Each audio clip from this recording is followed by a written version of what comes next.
Okay, so have you been like deep diving into oil burner research? All those articles on settings and maintenance and how to get the most out of them, kind of feeling a bit overwhelmed. I get it. Yeah. You're probably just trying to figure out how to keep your house nice and toasty without like burning through all your savings, right? Right. Well, we've got an expert here who's going to help us kind of sift through all that info and find those, those golden nuggets. It's interesting how oil heating is so common, but people really just kind of scratch the surface of what their system can actually do. So Yeah. we're going to do a deep dive into all that research you've been doing and make sure that you come out of this a true oil burner pro. All right. Let's jump right in. The first thing that popped up in all that research was all those settings, right? Mm, It's kind of like you're staring at the controls of a spaceship. right. But the sources all agree. Understanding these settings is the first step to efficiency. Yeah, they're not wrong. We're talking about power level, timer settings, airflow control. Every single one of those things has a crucial role to play. Think of it like this. You wouldn't just jump into a car and floor the gas pedal without knowing what the other controls do, right? Good point. Yeah. So walk me through it. Yeah. What are the big mistakes people make with these settings, and how can we avoid those? One of the biggest blunders that people make is they just crank the power level to the max. They just think, oh, that's going to heat my house up faster. But in reality, all it does is waste oil and risk overheating the whole system, It's like cooking on high heat all the time. You're probably just going to burn your food, right? Right. Instead, you need to find that sweet spot, the right power level that maintains that nice, steady, comfortable temperature. And what about the timer? I'll admit I've been guilty of just ignoring it in the past. The timer, that's like your secret weapon for maximizing efficiency, Leaving your burner running all the time just wastes energy, right? You're right. Instead, you need to program that thing to heat your home when you actually need it. So think about your daily routine, warm up the house before you wake up, maybe lower the temperature while you're at work, then have it all nice and cozy again when you get home. Okay, that makes a lot of sense. It's like setting your thermostat to work with your schedule, but kind of with an oil burner twist. Yeah. Now, there was one thing in the research that really threw me for a loop. It mentioned adding water to the oil burner. I thought water and oil don't mix. Right. It seems counterintuitive, right? Yeah. But there's a method to the madness. Adding a small amount of water, we're talking the 1-to-1 ratio for most burners, can actually improve combustion. Wait, how does that work? Doesn't the water just, like, put out the fire? Think of it this way.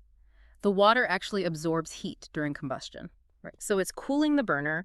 It prevents it from overheating during extended use. So what this means is less wear and tear on your system. Plus, it can help break down those stubborn residues, those ones that are really hard to get. It makes cleaning a whole lot easier. So it's like a little trick to keep things running smoothly and clean. Exactly. But isn't there a risk of, like, damaging the burner by adding water? There can be if you don't do it right. The key is to introduce that water slowly, avoid splashing, and then monitor your burner's performance after you've done the mix. You're aiming for a more consistent flame. You don't want it to sputter out. Right. And of course, always check your burner's manual for, specific instructions. That some models might not even be compatible with this technique. That's some serious next level oil burner wisdom right there. Yeah. So we've covered settings and the surprising role of water, but it sounds like there's a lot more to this whole art of oil heating thing. There is. It's not just about the burner itself. It's about understanding the whole system and how everything works together. Okay, I'm intrigued. Give me the big picture. What are we talking about here? Well, we got maintenance, ventilation, the type of oil you use. Yeah. All of these things are crucial for maximizing your burner's efficiency and its lifespan. All right, let's break those down one by one. First up, maintenance. What kind of things are we talking about, and how often should we be doing them? Think of it like this. You wouldn't drive your car for years without ever getting an oil change or checking the tire pressure, would you? No. Your oil burner needs that same level of care, We're talking about regular cleaning, filter replacements, annual inspections by a qualified technician. Okay, so it's not just about setting it and forgetting it. Mm-hmm. There's actual upkeep involved. What about ventilation? Why is that so important for an oil burner? Good ventilation ensures that those combustion gases are safely vented outside, and it ensures that fresh air is drawn into the burner for efficient burning. It's also crucial for distributing heat evenly throughout your house. Think about it. No one wants cold spots or stuffy Just rooms. like making sure the burner can breathe Yeah, properly. exactly. So we got maintenance and ventilation. What about the oil itself? Is there really that much difference between like different types of oil? There can be. Using high quality oil can really have a big impact on your burner's performance and lifespan. It burns more efficiently, it produces less residue, keeps things running smoothly. So it's worth doing your research Yeah. and finding the right oil for your specific burner model. Hmm. It's like choosing the right fuel for your car. It can make a big difference in performance and efficiency. Exactly. You wouldn't put diesel in a gas powered car, would you? No. Same principle applies to your oil burner. Okay, I'm starting to see how all these pieces fit together. We've got the settings, the water trick, and now this whole world of maintenance, ventilation, and oil quality. It's a lot to take in. It is, but don't worry, we're going to break it down step by step. The key is to understand how each element contributes to that overall efficiency and the well being of your oil burner. All right, let's keep going. I'm ready to dive deeper into these individual components and get some like actionable advice. What's next on our oil burner agenda? Let's talk about temperature. Finding that sweet spot is absolutely essential for both safety and efficiency. Okay, I'm all ears. I know there are different temperature settings on my burner, but I've always been a bit fuzzy on when to use which one. Yeah, that's where things can get tricky, but your research actually provides some great insights into specific temperature ranges and their ideal uses. Perfect. Let's decode those temperature mysteries and figure out how to get the most out of our oil burners. Absolutely. We'll break it down into those Goldilocks zones that you mentioned earlier. Not too hot, not too cold, but just right for different scenarios. Sounds like a plan. I'm ready to find my oil burner's temperature sweet spot. So let's break down those temperature ranges. Your research suggests a range of 150 degrees C to 200 degrees C for like low heat. Okay. This is perfect for, gentle energy saving warmth throughout the day, especially if you're just trying to maintain a consistent temperature without using too much fuel. So low and slow for those days when you just need a bit of background warmth. Exactly. What about when you need to heat things up quickly? Like, That's where medium heat comes in, right? okay. The sources recommend around 200 degrees C to 250 degrees C for those times. Like imagine coming home to a chilly house on a winter evening. That's your go-to setting for a quick warm up. Okay, that makes sense. But what about those like really cold days where you need to like crank up the heat? Yeah, for those situations, you can go up to 300 degrees C. That's considered high heat. However, the sources do caution against using that setting for extended periods. Right. It's really best for short bursts when you need to heat things up quickly. Think of it like using the broiler in your oven. Oh, Great for searing a steak, but not so much for baking a cake. that's a great analogy. Right. So it's all about choosing the right temperature for the job, just like you would with, an oven or a stovetop. Yeah. Now, I'm curious about something else that's on the research. It mentioned this concept of zoning when it comes to oil heating. Hmm. What exactly is that, and how can that help with efficiency? Zoning is a fantastic strategy for, customizing your heating and really minimizing waste. Okay. So essentially what you're doing is you're dividing your home into different zones or areas, each with its own thermostat, right? All right. This lets you heat only the spaces that you're actually using rather than heating like the entire house to the same temperature. So instead of like blasting the heat throughout the entire house, I can just heat like the living room during the day and the bedroom at night. Exactly. Let's say you work from home and you spend most of the day in your office. You can set the thermostat in that zone to a comfortable temperature, right? Mhm. While keeping other areas, like bedrooms or guest rooms, at a lower setting. This prevents energy waste, and it lets you tailor that temperature to your specific needs. That sounds incredibly efficient. But I'm imagining that requires some specific equipment, right? Right. What kind of like thermostats do you need for zoning? You're going to need programmable thermostats that can be controlled independently. Luckily, there are tons of options on the market these days, including smart thermostats that you can control remotely from your phone. So not only is it efficient, it's also super convenient. Yeah. I'm starting to see why zoning is such a popular strategy for oil heating. Now, the research also touched on some efficiency hacks that can make a big difference. Hmm. One that stood out to me was the idea of like scheduling heating times. Yeah. Can you elaborate on that? Absolutely. Scheduling your heating times it's like putting your oil burner on autopilot. Instead of manually adjusting the temperature throughout the day, you can program it to heat your home when you actually need it. So think about your daily routine. Warm up the house before you wake up, maybe lower the temperature while you're at work, then have it nice and cozy again when you get home. It's like a set it and forget it approach to heating. Right. But wouldn't I need a programmable thermostat for that? You would. Many modern oil burners actually come with built-in programmable thermostats, but if yours doesn't, you can easily install one. It's a pretty simple upgrade that can really pay for itself in energy savings. Okay, so programmable thermostats are kind of must-have for efficient oil heating. Yeah. What other hacks did you uncover in the research? Another big one is insulation. Proper insulation acts as a barrier. It prevents that heat from escaping your home, and it reduces that workload on your oil burner. Think of it like wearing a warm coat on a cold day.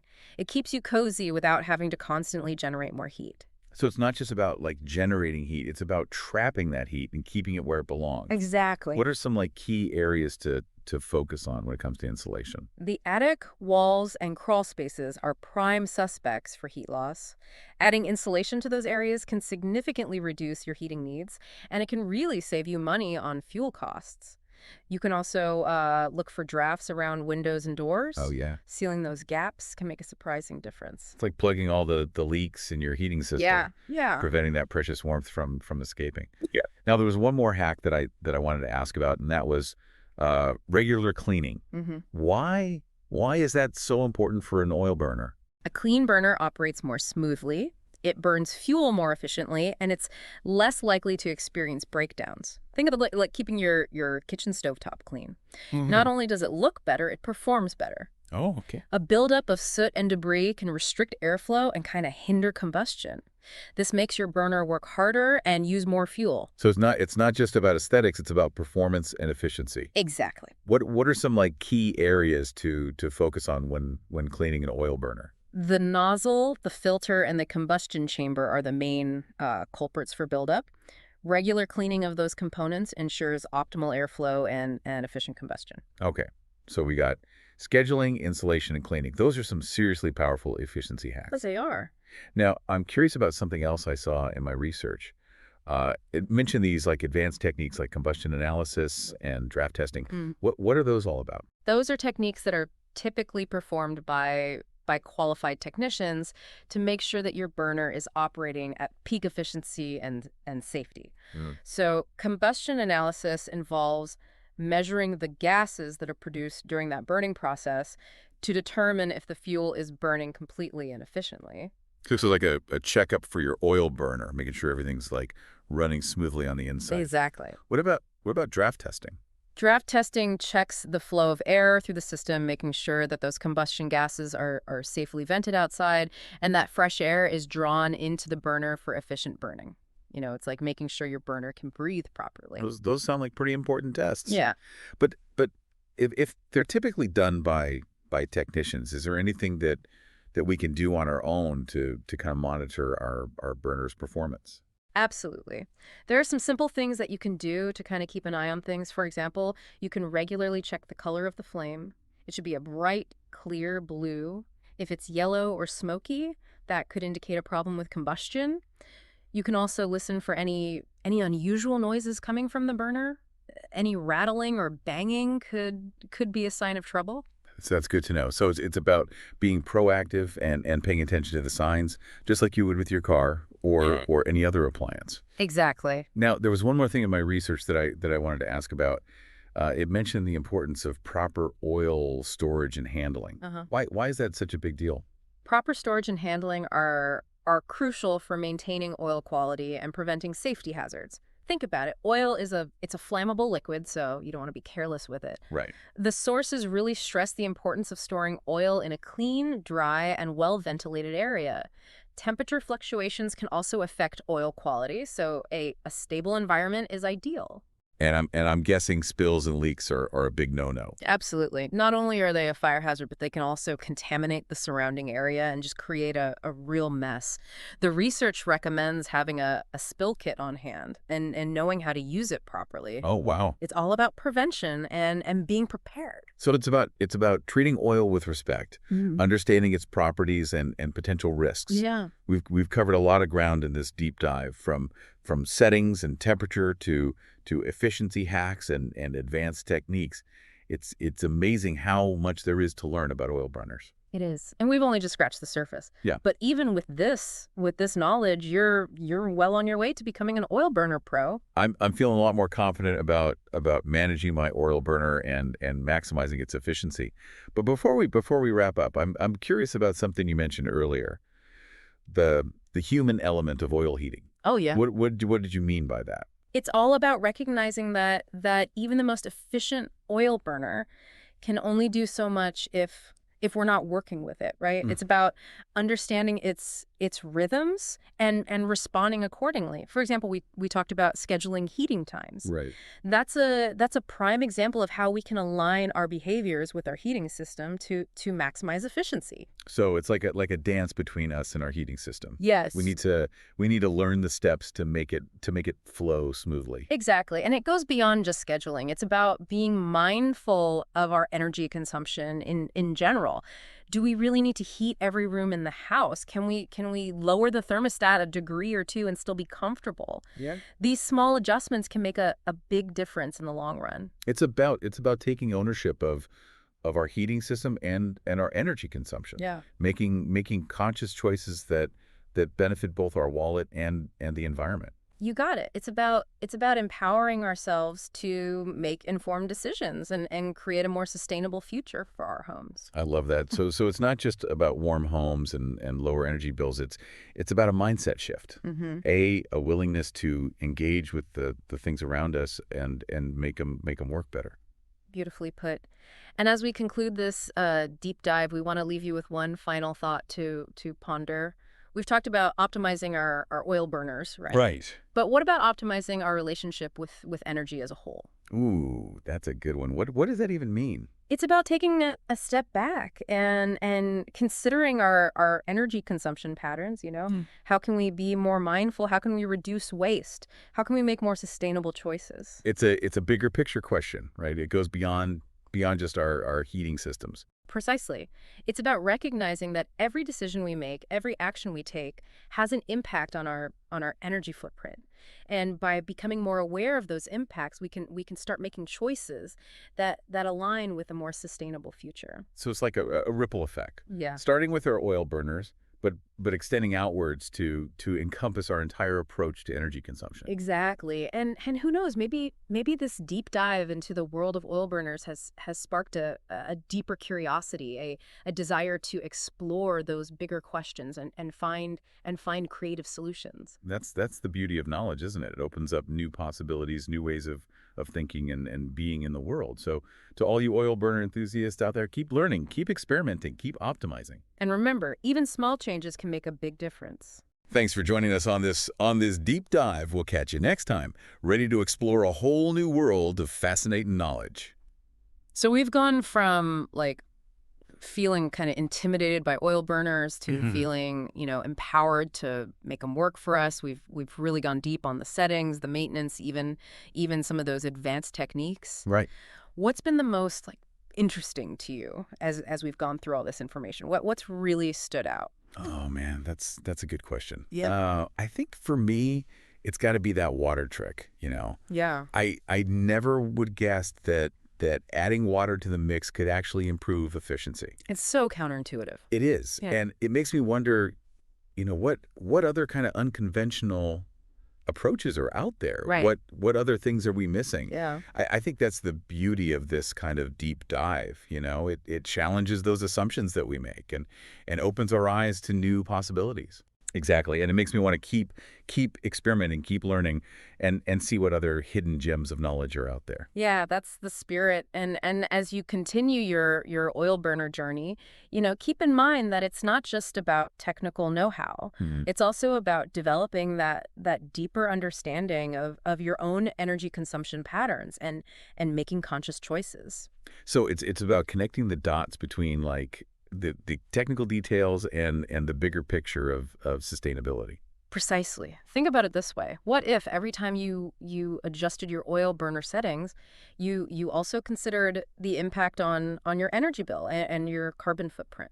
It's like a mindfulness practice, but for energy consumption. Hmm. Instead of just flipping a switch or adjusting the dial, I'm actively engaging with the process and considering the consequences. That's a powerful shift in perspective. And it can even extend beyond just your oil burner. It can influence how you use electricity, how you heat your water, even how you choose to travel. So it's like a ripple effect, right? Yeah. Starting with something as seemingly simple as an oil burner, but ultimately transforming our entire relationship with energy. That's the exciting part. These small individual actions can collectively contribute to a more sustainable future. And that's a pretty inspiring thought to end on. We've gone from decoding oil burner settings to pondering the future of energy consumption. That's quite the journey. It has been. It's been a pleasure diving deep with you, remember? Knowledge is power. And the more we understand about the systems that power our lives, the better equipped we are to make informed decisions and create a more sustainable future. Thanks for joining us on this deep dive into the world of oil burners. We hope you've learned some valuable tips, expanded your knowledge, and maybe even sparked some new ideas. Until next time, keep those burners humming and those minds curious.